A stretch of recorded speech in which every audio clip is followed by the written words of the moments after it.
Bienvenidas y bienvenidos nuevamente a nuestro programa. Vamos a estudiar las Escrituras con la intención de aprender. Vamos a ahondar en ellas con la intención de crecer, pidiéndole al Espíritu Santo que nos dé el discernimiento para que podamos alcanzar el cielo.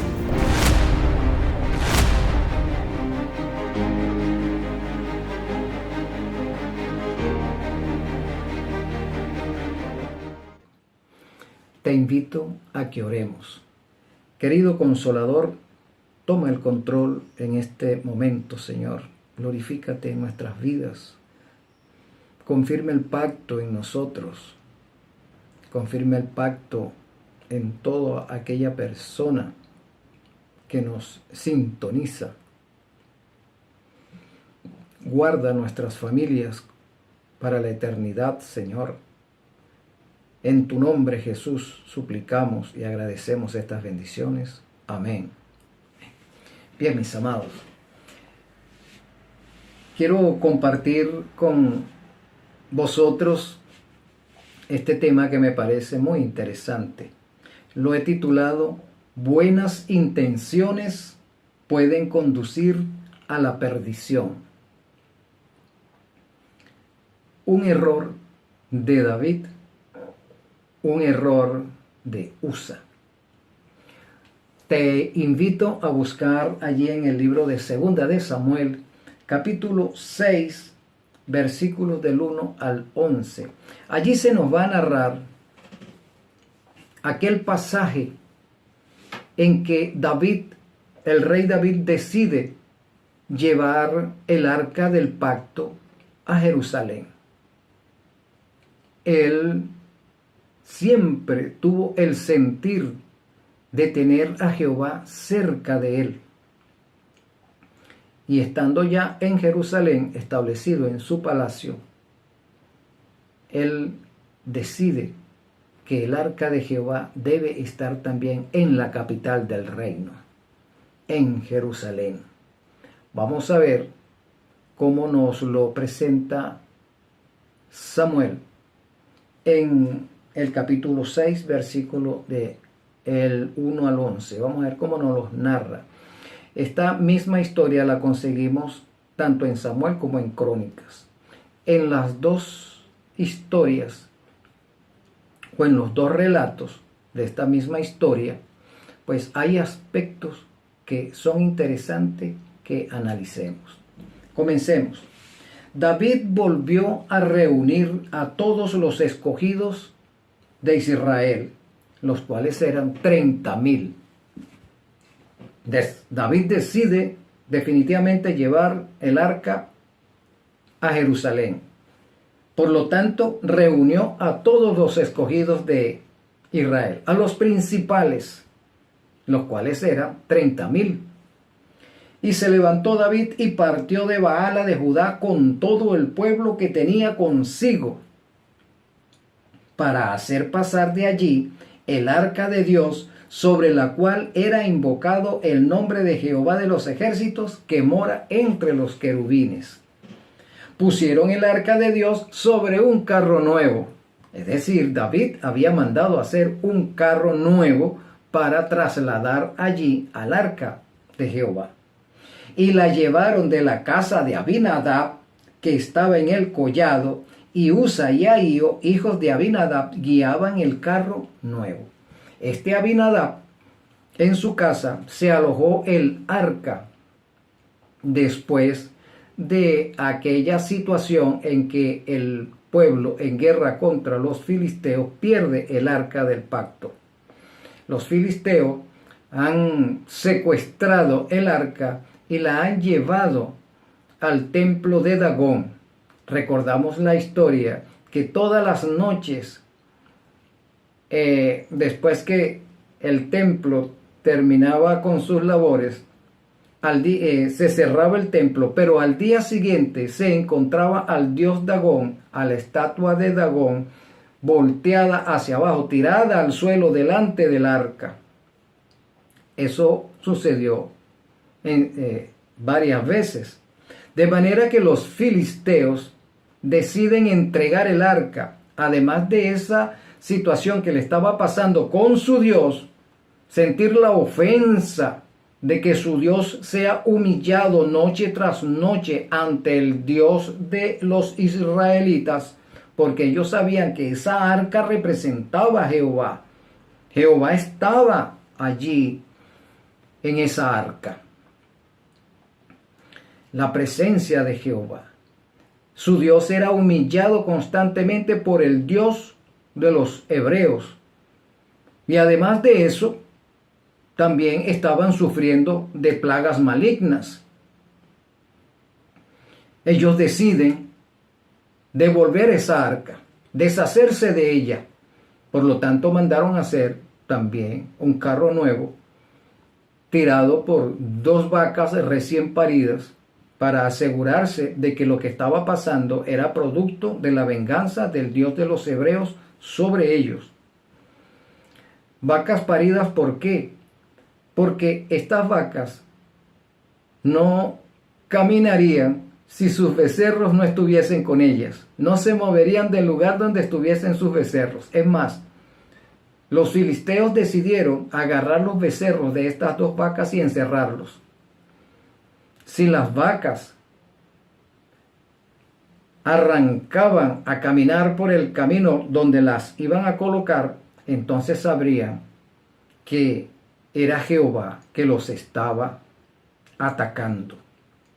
Pero si las vacas no se movían, significaba que el problema no provenía de Jehová. Las plagas no provenían de Jehová, sino de otra situación.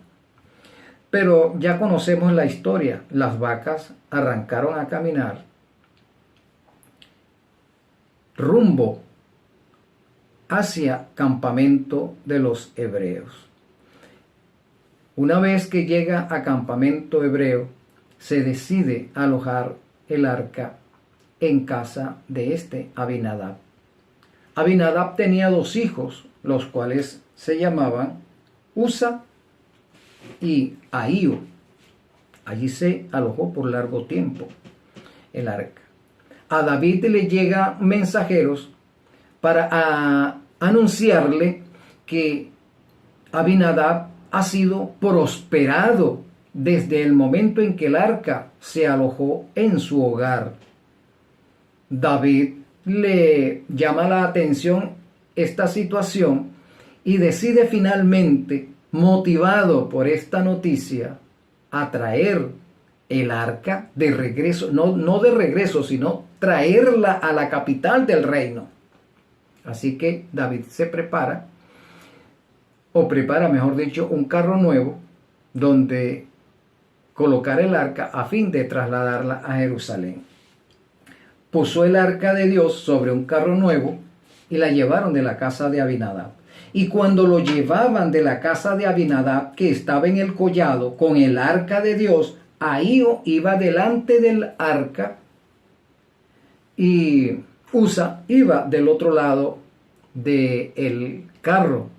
De manera que estos 2 hijos de Abinadab iban conduciendo este carro.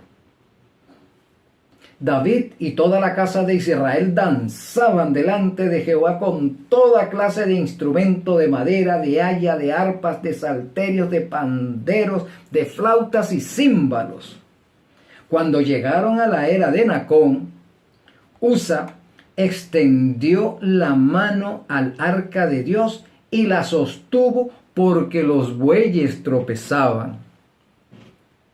De manera que aquel carro iba andando por el camino y, como todos sabemos, en el camino hay obstáculos, hay piedras, hay baches, y aquel carro iba como la gente que iba detrás del arca. Iba danzando también, danzando por los obstáculos del terreno. La gente danzaba. La gente estaba desenfrenada llevando el arca hacia Jerusalén. Y el arca iba danzando también por causa de los obstáculos del terreno. Y Usa se le ocurre entonces ayudar para que el arca no se caiga de ese carro y trata de sujetarla. El versículo 7 nos dice: y el furor de Jehová se encendió contra Usa y lo hirió allí Dios por aquella temeridad y cayó allí muerto junto al arca de Dios. Usa tuvo la intención buena, una buena intención, sujetar el arca. No fuese cosa que el arca, por causa de los accidentes del terreno, se cayera de ese carro. Y sostuvo el arca. ¿Por qué Dios lo mató allí? ¿Por qué Dios lo destruyó? Es una pregunta interesante. Si es así Dios, Jehová Dios, pues Satanás tiene razón al decir que es un tirano. Destruyó a un hombre que quería más bien ayudarlo. Vamos a ver qué más nos dice la historia. Y se entristeció David por haber herido Jehová a Usa, y fue llamado aquel lugar Pérez Usa hasta hoy. Pérez Usa, que significa el juicio de Usa. Y temiendo David a Jehová aquel día dijo: ¿cómo ha de venir a mí el arca de Jehová? Entonces David se pregunta a sí mismo: él le ha traído un carro nuevo, he convocado 30,000 personas especiales de Jerusalén. Lo he montado en un carro nuevo. Viene Usa y ha ido conduciendo el arca.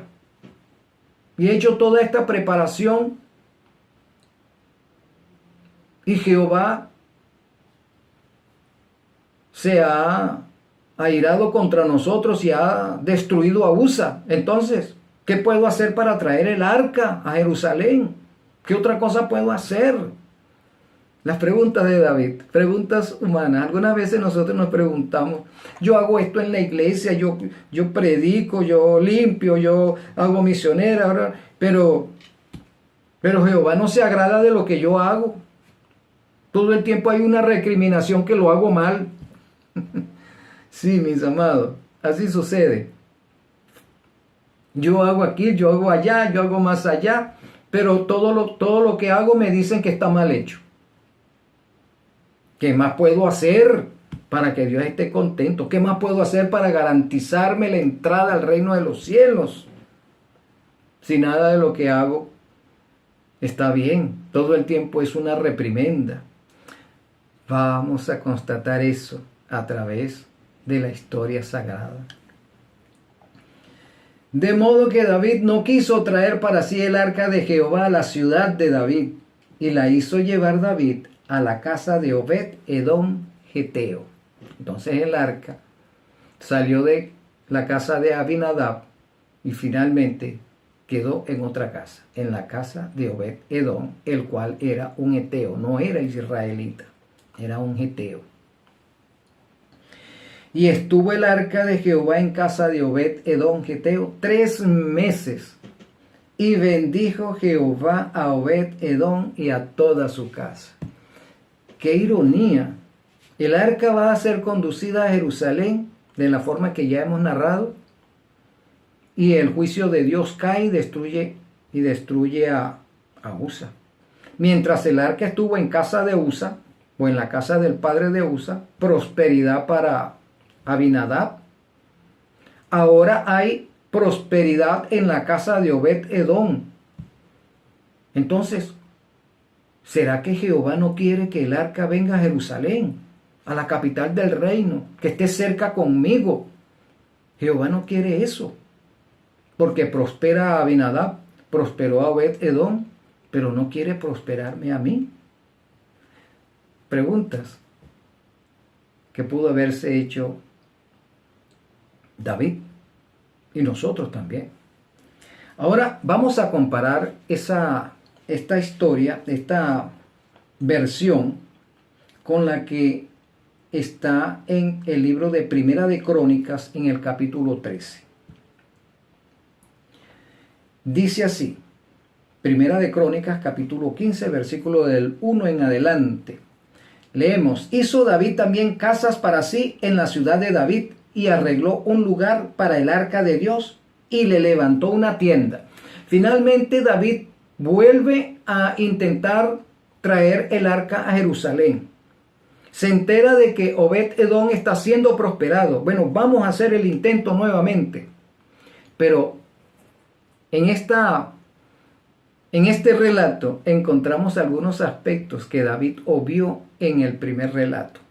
Mira, lo primero que hizo David fue arreglar un lugar para que el arca de Dios fuese depositada en Jerusalén, es decir, levantó una tienda. Entonces David procuró tener un lugar específico, un lugar acorde para depositar esa arca cuando llegase a Jerusalén. Y ese lugar también tenía una tienda. En el primer relato, David no hizo esa preparación. Solamente mandó a hacer un carro, convocó 30,000 personas y designó a Usa y a Ahío para que condujeran el arca o el carro que llevaba el arca hasta Jerusalén. Entonces dijo David, el arca de Dios no debe ser llevada sino por levitas. Muy bien, porque a ellos ha elegido Jehová para que lleven el arca de Jehová y le sirvan perpetuamente. Entonces David había cometido un error. El arca no tenía por qué ser trasladada en un carro por muy nuevo que fuera. Por bueyes, por que fuesen nuevos, por muy nuevo que fuesen los bueyes. Me refiero a que bueyes que nunca habían tenido yugo sobre sí. Entonces David ya llevaba la segunda equivocación. Ahora David dice, el arca no debe ser llevada por un carro ni por bueyes, debe ser llevado por los levitas, porque a ellos fue que designó Jehová para el traslado del arca, para que lleven el arca de Jehová y le sirvan perpetuamente.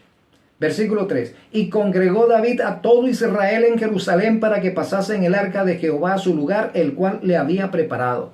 Entonces ahora ya no eran 30,000 personas de los más especiales, de los líderes. No, ahora convocó al pueblo total, líderes y no líderes. Líderes y pueblo común.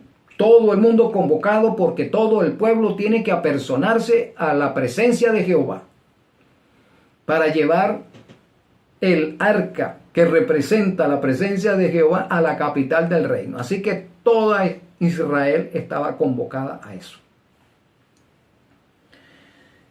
Cuarto, reunió David también a los hijos de Aarón y los levitas. En el primer relato David no había convocado al sumo sacerdote. No había convocado a los hijos descendientes de Aarón, ni a la tribu de Leví. No la había convocado. Versículo 5. De los hijos de Coat, Uriel el principal y sus hermanos 120. De los hijos de Meraris, a Asaías el principal y sus hermanos 220. De los hijos de Gersón, Joel el principal y sus hermanos 130. Leamos ahora el versículo 11. Y llamó David a los sacerdotes Sadoc y Abiatar, y a los levitas Uriel y a Asaías, Joel, Semaías, Eliel y Aminadab. Y les dijo, vosotros sois los principales padres de las familias de los levitas. Santificaos vosotros y vuestros hermanos y pasad el arca de Jehová Dios de Israel al lugar que le he preparado.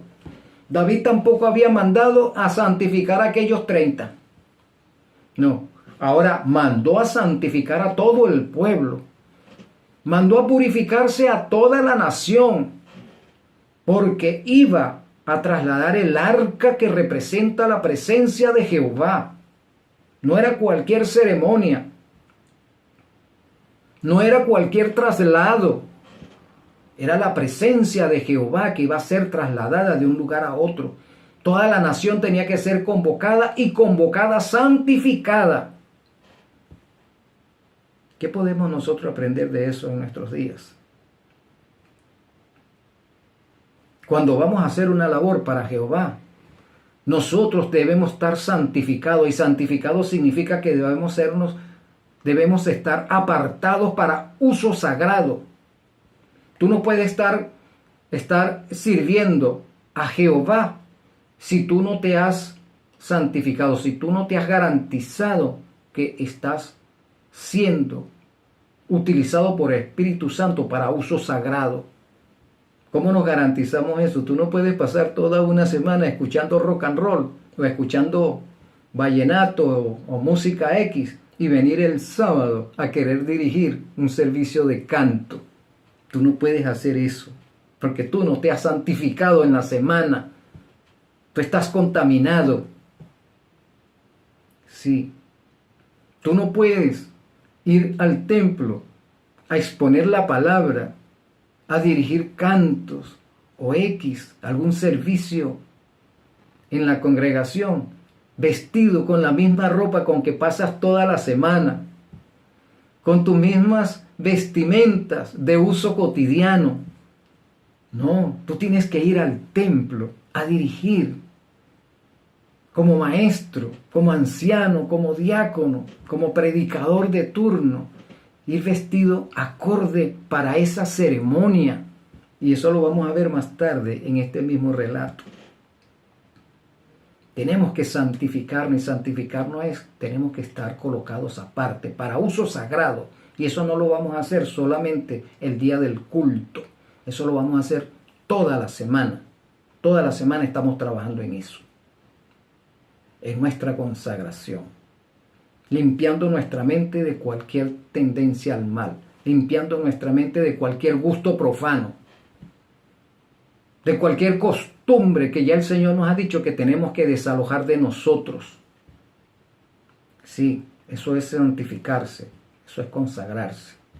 Entonces David mandó a santificar a todo el pueblo, empezando por los por los descendientes de Aarón, seguido por toda la tribu del levita y también a toda la nación.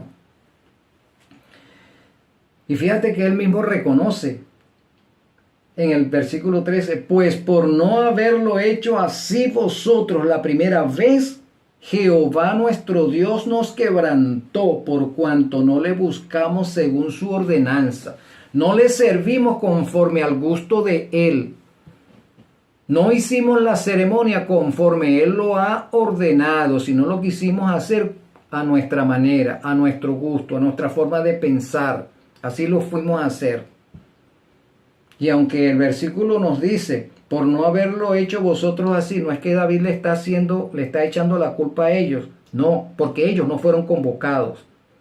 David lo que está diciendo, por no haberlos yo convocado para que ustedes hicieran eso, Jehová se ha enojado contra nosotros, empezando por mí, porque esta reprimenda es para mí, que soy el líder, soy el pastor de esta iglesia. La iglesia toda era la nación y David era el pastor de esa iglesia. Entonces David está diciendo, por no haberlo hecho así, sino a mi manera, Jehová se desagradó, Jehová está molesto conmigo, está indignado conmigo y por consiguiente con todos nosotros. Así los sacerdotes y los levitas se santificaron para traer el arca de Jehová Dios de Israel, y los hijos de los levitas trajeron el arca de Dios puesta sobre sus hombros. El otro error de David. Lo iba a traer sobre un carro, sobre madera, por muy nueva que fuera.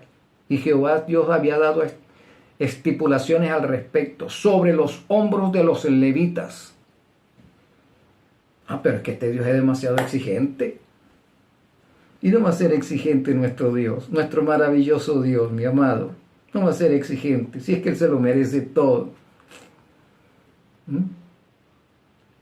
Él dio estipulaciones de que el arca tenía su presencia, su persona tenía que ser cargada por los sacerdotes que también eran representantes de él, que eran tipos de él. Sí, eso tenía su motivo, no porque Dios es un arrogante o vanidoso o orgulloso y te tiene que cargarme a mí, no. Era porque esos sacerdotes lo representaban a él como sacerdote que él también era. Y es. Tenía que ser cargado a hombros por hombres que se habían consagrado a él. Sí, eso es lo que significa. Entre otras cosas, podemos aprender de eso. Entonces, cuando nosotros hacemos un servicio para Jehová, es algo personal, nuestro. Debo ir vestido porque es mi Dios que va conmigo. Voy a representar a mi Dios. Debo ir santificado porque estoy representando a mi Dios. Voy a ser maestro en representación de mi Dios. Y el maestro no es solamente para que hable, para que pase información. El maestro también enseña en forma pasiva, con su testimonio, con su actuar, con su mirar, con su oír, con su vestir, con su comer. Porque está santificado. Y santificado no significa 24 horas al día, significa todos los días de la semana. Porque lo hemos determinado así, ser instrumentos de nuestro Dios. Y los levitas trajeron el arca de Jehová Dios puesta en sus hombros, en las barras como lo había mandado Moisés conforme a la palabra de Jehová. Asimismo dijo Dios a los principales de los levitas que designasen de sus hermanos a cantores con instrumento de música, con salterios y arpas, címbalos, que resonasen y alzasen la voz con alegría. Fíjate que ahí no hay tambores, amado y amada. ¿Qué instrumento? David designó. En el primer relato David no se preocupó de eso. O sea que los instrumentos salieron por cualquier lado. Y aquí en este mismo relato, en el capítulo anterior, encontramos que allí se usó tamboriles. Pero en esta ocasión los tamboriles no fueron. David designó a los cantores. Cualquiera no fue a cantar allí, como algunas veces sucede en el templo. Bueno, ¿y quién va hoy a dirigir el canto? Bueno, ¿quién está por ahí? Bueno, sube a fulanito o sube a fulanita para que haga eso. ¿Sí? Ese fulanito y esa fulanita no fueron vestidos acorde para ese momento. No fueron instruidos para ese momento. No forman parte del equipo musical de ese ministerio de la iglesia, sino que vamos a llenar ese espacio con cualquiera, con el que esté allí. Sí, hermano, tremendo error cometió David y que podemos estar cometiendo nosotros. David designó cantores y designó también los instrumentos y santificó a esas personas. A esas personas. Y ya dijimos anteriormente que es santificarse. ¿Cómo es que lo vamos a hacer? Sí, para hacer una obra para la congregación. Primeramente para nuestro Dios, luego para la congregación. Para ministrar en la congregación. Kenaías, principal de los levitas en música, fue puesto para dirigir el canto porque era entendido en ello. El director de canto que David designó ahora era entendido en la música correcta. No era cualquier música de esa que se oyera por allí medio contaminada con los pueblos paganos que rodeaban a los israelitas. No, porque por eso a David se le llama el dulce cantor. Sí, porque David sabía cuál era la música correcta para alabar a Jehová. Cuál era la música y cuál eran los poemas. En las dos cosas era versado David. Y sabiendo eso, entonces designó a un entendido en ello, que sabía cuál era la música. No música sacra con rock, música sacra con bachata, música sacra con esto, letra ligada con esto. No, era entendido en lo que Jehová, en la forma de alabanza a Jehová. ¿No tenemos nosotros que aprender de eso, mi amado? Claro. Kenaías, principal de los levitas en la música, fue puesto para dirigir el canto porque era entendido en ello. O sea, no cualquiera debe ser nombrado o designado en los templos, en las congregaciones, para que dirija un canto. Sí. no ha sido instruido, no ha sido capacitado para ello, no ha sido santificado para ello. Así es. Y David iba vestido de lino fino. Ahora David también va a tener un atuendo. David no fue con la ropa de que él era, con el vestuario, con que él se desenvolvía durante la semana. No. En esta ocasión, David preparó una ropa especial para esa ceremonia, para ministrar. En esa ceremonia, David mandó hacer un vestido de lino fino. Pero nosotros queremos ir a ministrar de la forma que querramos. Formal, informal, de colores distintos, que parecemos payasos vestidos. O vestidas. Algunas veces vamos vestidos como que si fuésemos a una discoteca.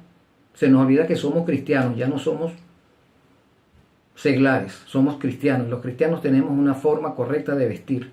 Ya no vamos a discotecas, así que no tengo por qué ir al templo vestido como que si voy a una discoteca. Sí, calzados como que si fuese a una discoteca, porque hasta en eso el Señor también tomó parte.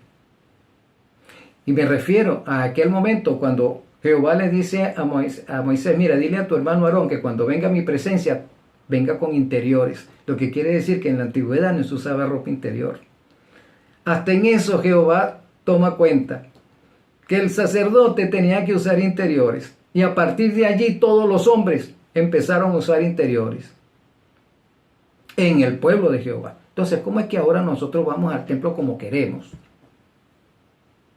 De acuerdo a la cultura en la cual nosotros nos movemos, hay ropa formal y hay ropa informal. Para venir a ministrar debemos ir formalmente vestidos, acorde con la ocasión, teniendo en cuenta que tú no vas a ir a la playa a bañar con un flux o con un traje de corbata. No, por favor. Tú no vas a la playa así, pero tampoco vas a ir a la playa semidesnudo o desnudo.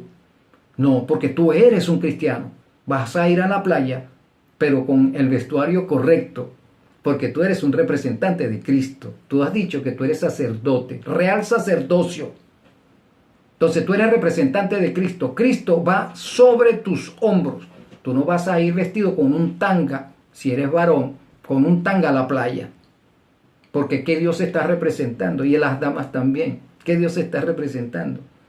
Pero sí puedes ir decorosamente a una playa a bañarte.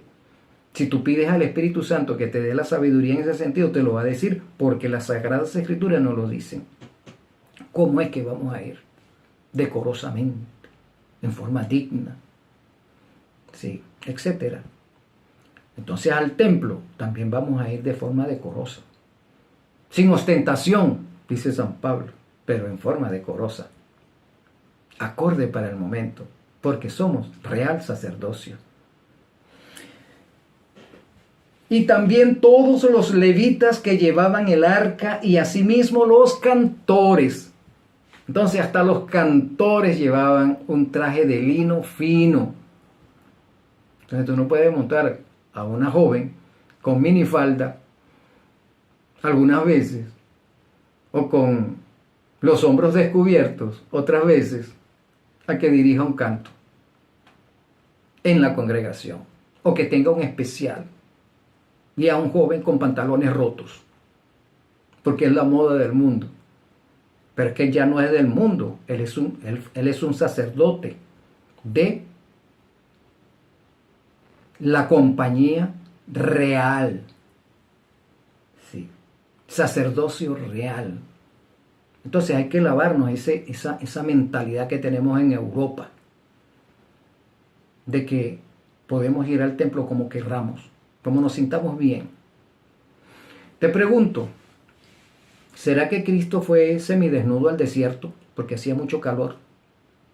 ¿Tú te has preguntado cuántas veces te habrás preguntado, mejor dicho, en qué forma fue vestido Jesús al desierto? O los 40 años que el pueblo de Israel transitó por el desierto, y allá hace calor de día. ¿Cómo estaban vestidos ellos en el desierto? ¿Cómo le indicó Jehová que lo hicieran? En el día hace calor y en la noche hace frío. ¿Cómo dijo Jehová que se vistieran en el desierto? Pero aquí con 45 grados ya queremos ir desnudos al templo. Y no es que queremos, sino que vamos. Y les enseñamos a los miembros a que sí está bien.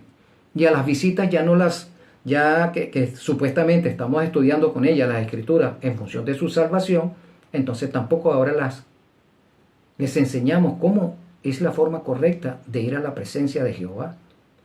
Yo recuerdo que antes sí se hacía. Y muchos de nuestra generación aprendimos así y todavía permanecemos en la fe. Eso no es para que nadie se corra, no, eso se llama instrucción. Hay denominaciones cristianas que enseñan a las visitas, desde antes de llevarlas al templo, les enseñan la forma en que deben ir vestidas. ¿Por qué nosotros no lo hacemos también? Y permanecen y crecen también en miembros. Se nos ha olvidado de que a Jehová se le sirve de una sola manera, por amor, con voluntad y con deseo de agradarlo. Y para garantizarnos eso tenemos que hacer como Él dice que lo hagamos. De manera que Kenaías era maestro de canto entre los cantores. Llevaba también David sobre sí un efod de lino. O sea, llevaba un vestimenta como rey. Llevaba un efod, también era sacerdote. Sí. David representaba a Cristo, representaba a Jehová. De esta manera llevaba todo Israel el arca del pacto a Jehová con júbilo y sonido de bocinas y trompetas y címbalos y al son de salterios y arpas. ¿Dónde dice ahí de batería? Mi amado, ¿dónde dice ahí que podemos usar tambores para eso? Tenemos que tener cuidado con eso. En estas dos narraciones podemos observar dos situaciones de adoración. Sí, la que es correcta y la que no es correcta. Vamos a leer del libro Conflicto y Valor en el capítulo Su último error, refiriéndose a Usa. La suerte de Usa fue un castigo divino por la violación de un mandamiento muy explícito. Por medio de Moisés el Señor había dado instrucciones especiales acerca de cómo transportar el arca. Solo los sacerdotes descendientes de Aarón podían tocarla o aún mirarla descubierta. Los sacerdotes habían de cubrir el arca y luego los coatitas debían levantarla mediante los palos que pasaban por los anillos de cada lado del arca y que nunca se quitaban. Los hijos de Gersón y de Merari, que tenían a su cargo las cortinas y las tablas y los pilares del tabernáculo, Moisés les dio carretas y bueyes para que transportaran en estas lo que se les había encomendado a ellos. Y a los hijos de Coat no dio carros, ni carretas, ni animales, porque los hijos de Coat tenían que llevarlos sobre sus hombros, porque llevaban sobre sí en los hombros el servicio del santuario. Número 7:9. Así, al traer el arca de Kiriat Jeraim, se había pasado por alto en forma directa e inexcusable las instrucciones del Señor. Entonces nos preguntamos, ¿y por qué el Señor no destruyó a David? ¿Sí? ¿Por qué el Señor no destruyó a David? Destruyó a Usa. ¿Usa acaso no tenía también las buenas intenciones? David tenía buenas intenciones, pero David lo hizo mal. Lo hizo mal al comienzo. Tuvo que corregir para la segunda vez. Pero Usa, como Dios lo sabe todo, Usa no iba a cambiar. Usa no era un hombre consagrado a Dios. A Usa no le interesaban las cosas de Dios. Por eso es que Usa cometió un acto temerario. Quiso burlarse de así dice Jehová. Así que aprovechó el momento de hacer algo que él sabía que no debía hacer y tocó el arca. justificándolo con el hecho de que el arca casi se va a caer y yo lo iba a agarrar para que no se cayera. No, tú sabías que no lo debías agarrar, porque Jehová se sabe cuidar solo. Jehová no necesita que lo cuiden. Así que Usa corrió con el riesgo y sufrió las consecuencias.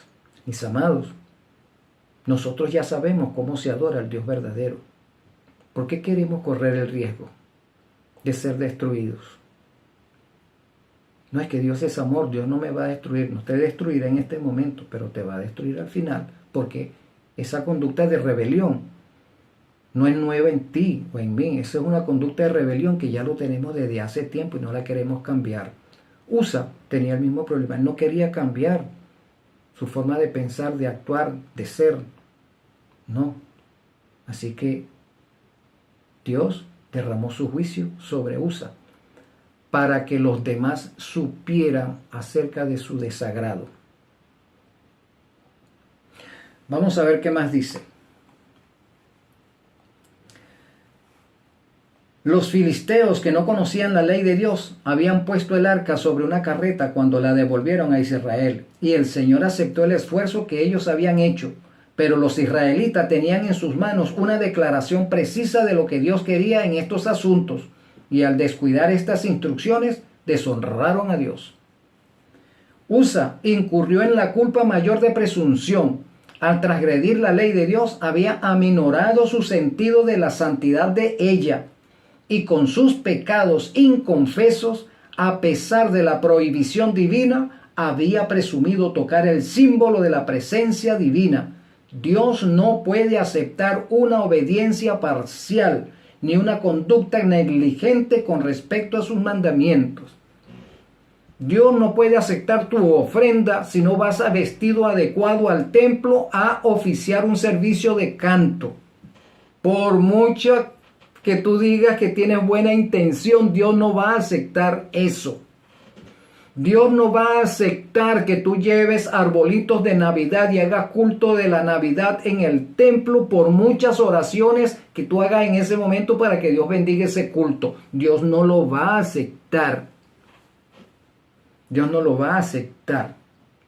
Dios no va a aceptar una alabanza que no es la correcta, como dice aquí, como dice las Sagradas Escrituras.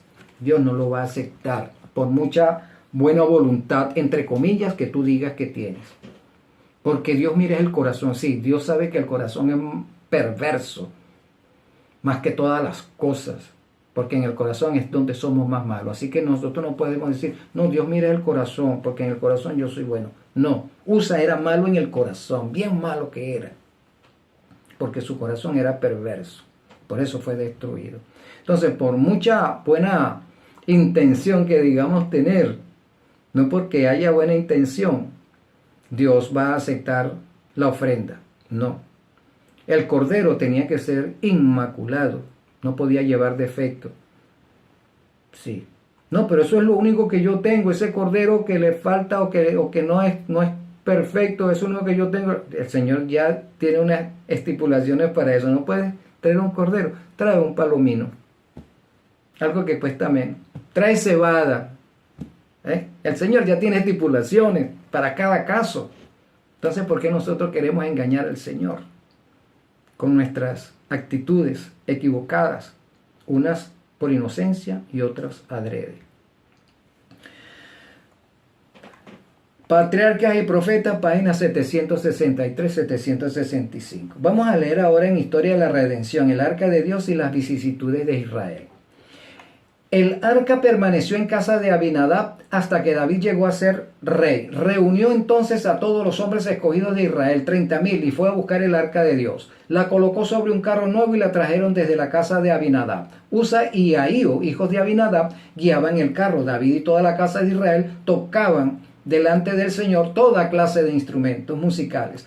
Cuando llegaron a la era de Nacón, Usa extendió su mano al arca de Dios y la sostuvo, porque los bueyes tropezaron y el furor de Jehová se encendió contra Usa. Y lo hirió allí mismo Dios por aquella temeridad y cayó muerto junto al arca de Dios.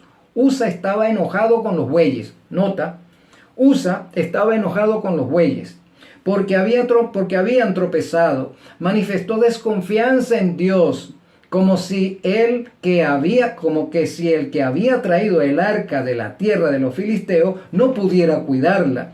Los ángeles que la cuidaban hirieron a Usa por poner presuntuosa e impacientemente su mano en el arca de Jehová. Y temiendo David a Jehová aquel día dijo: ¿cómo ha de venir a mí el arca de Dios? De modo que David no quiso traer para sí el arca de Jehová a su ciudad, y la hizo llevar a casa de Obed-Edom el geteo. David sabía que era pecador y temía que, como Usa, podía caer de alguna manera en la presunción y acarrear sobre sí la ira de Dios. Y estuvo el arca de Jehová en la casa de Obed-Edom 3 meses, y bendijo Jehová a Obed-Edom y toda su casa. ¿Por qué David no fue destruido junto con Usa? Porque David sabía que era un pecador. David no estaba trayendo el arca como debía haber sido, pero la intención de David estaba desprovista de egoísmo y de rebelión abierta contra Jehová. Contrariamente, Usa sí lo tenía. Usa no estaba agradado con el servicio a Jehová, lo veía como una obligación, como una imposición, así que lo iba a hacer como quería. Lo mismo pasó con Caín. Caín llevó la ofrenda, y llevó la ofrenda correcta, porque además de la ofrenda del cordero, Jehová también había estipulado la ofrenda de los frutos de la tierra. Pero los frutos de la tierra no representaban, esa ofrenda no representaba lo que representaba la ofrenda del cabrito. Eran dos ofrendas diferentes. La ofrenda del cabrito significa que yo soy un pecador, reconozco que soy un pecador. Me reconozco que estoy destituido de toda gracia y de toda gloria y de toda... Yo soy nadie. Me remito a ti, Señor, para que santifiques mi vida, para que me transforme. Así lo trajo Abel. Así la llevaba equivocadamente. David la llevaba así, con ese pensamiento, con ese sentir. Pero Usa conducía el carro con la misma intención y motivación que tenía Caín. Caín no llevó la ofrenda del cabrito, pudiendo haber negociado los frutos con su hermano por el cabrito. Él no llevó el cabrito porque él no se sentía pecador. Caín no se sentía pecador, Usa no se sentía pecador. Así que Caín llevó la ofrenda que él quiso y como quiso. Llevó lo mejor para sentirse, para que Dios lo ensalzara. ¡Ay, qué bonito, lo bueno que trajiste! Pero esa no era la ofrenda que para la salvación Dios había estipulado que llevara Caín. La misma cosa sucedió con Usa.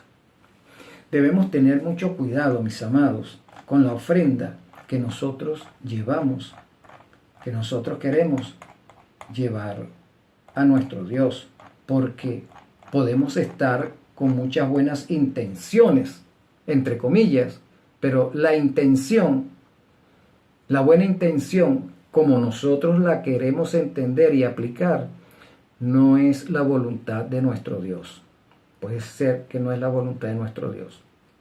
Nuestras motivaciones tienen que estar alineadas con su voluntad para que la ofrenda sea aceptada, para que nuestra labor sea aceptada. Así es. ¿Por qué razón murió Usa? Ya lo dijimos, porque su corazón no estaba alineado con la voluntad de Dios, no sentía placer en hacer la voluntad de Dios, sentía placer en obrar a su gusto,